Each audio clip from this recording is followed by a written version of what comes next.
You are about to live one of history's most feared lives, as Attila, king of the Huns. Roman writers can't agree on where your people came from.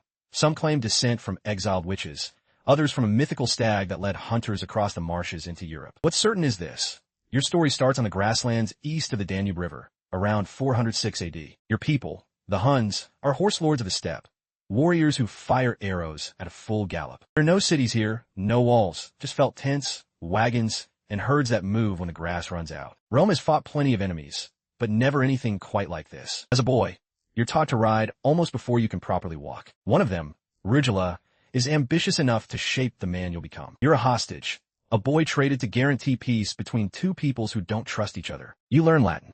You learn how Rome actually works and exactly where it doesn't. It's almost funny. Rome is quietly training the man who will one day bring it to its knees. Your uncle Rugula is king of the Huns now, and under him, the tribes start acting like an empire. Rugula does something no steppe leader had really managed before. He makes Rome pay him not to attack. Gold for peace. The Huns aren't just raiders anymore. They're a power Rome has to negotiate with. Then, around 434 AD, Rugula dies, and the throne doesn't pass to one man. It passes to two. You and your brother Bleda. Joint kingship. Two brothers sharing one confederation, dividing the tribes, doubling the strength. But first, there's Rome, and Rome is behind on its payments. You and Bleda meet Roman envoys at the city of Margus, and your terms are blunt. The Treaty of Margus for 35 AD.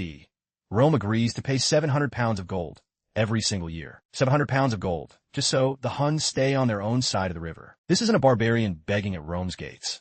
This is Rome paying tribute to avoid a war it would lose. And then, conveniently for you, Rome misses a payment. That's all the excuse you need. In 441 AD, you cross the Danube and hit the frontier hard. Cities fall one after another. Viminatium, Singidunum, Nisus, all put to the torch. Emperor Theodosius II sends his best troops to stop you. That's roughly 3 times the old rate, and Rome pays it without much of a choice. You're now, by any practical measure, richer than half the kings of Europe, funded entirely by Rome's fear. Roman writers who visit your court leave behind an odd detail worth noting. A diplomat named Priscus describes a feast where your nobles eat off gold and silver plates. You, the king who extorts empires, eat your own meal off a plain wooden one. Historical sources go frustratingly quiet on exactly what happens next. What we do know, sometime around 445 AD, Bleda simply dies. Your brother, your co-king since childhood, removed so you alone could rule. There's no trial, no public accusation.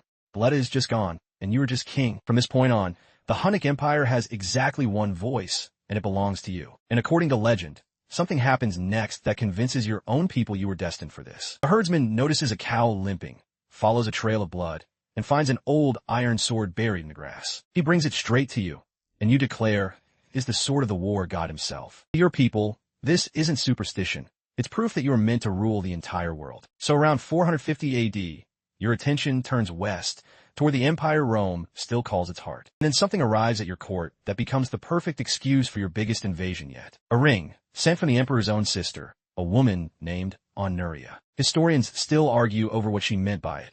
A coded plea for rescue, or something else entirely. You decide to read it exactly how it benefits you most. As a marriage proposal, complete with a dowry. And the dowry you demand isn't jewelry. It's half of the Western Roman Empire. Emperor Valentinian III, understandably, refuses outright, which is exactly the pretext you wanted.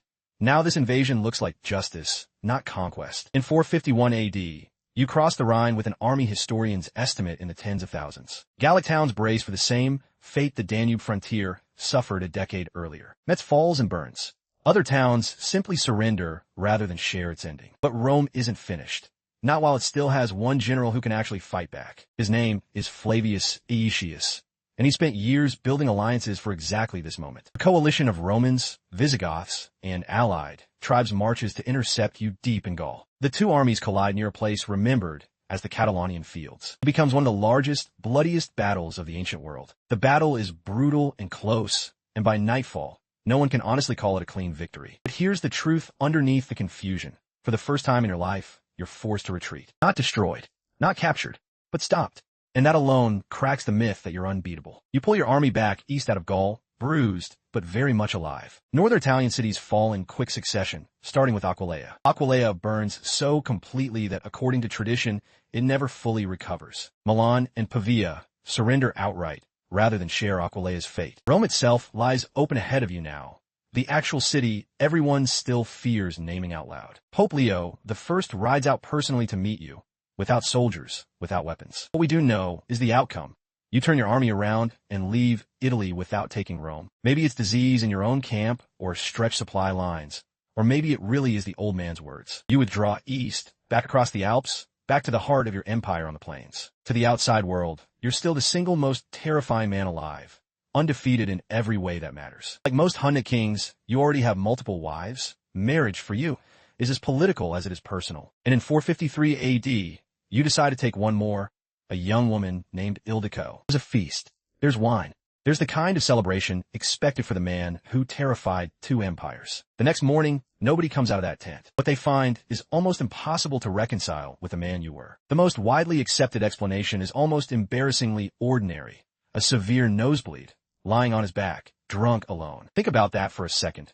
The man who broke two Roman Empire's resistance, gone from a nosebleed in his sleep. Not in battle, not by poison, not by a rival's blade in the dark. And then, to keep the grave from ever being found, the men who buried him are killed. Instead of holding the empire together, his sons turn on each other, fighting over the throne he left behind. Within a couple of years, the subject tribes he terrified into obedience finally rise up in open revolt. The empire that once forced two Roman superpowers to pay yearly tribute dissolves within a single generation. You force the wealthiest empire on earth to pay you tribute, twice, just to leave it alone. You marched armies deeper into Roman territory than almost anyone else managed in that entire century. And you still, somehow, ended your story not on a battlefield, but face down on your own wedding night. Maybe that's the most human detail in the whole legend. Even the most feared man alive couldn't outfight his own body. Attila the Hun, the scourge of God, as Roman writers called him, brought down in the end by nothing louder than a nosebleed.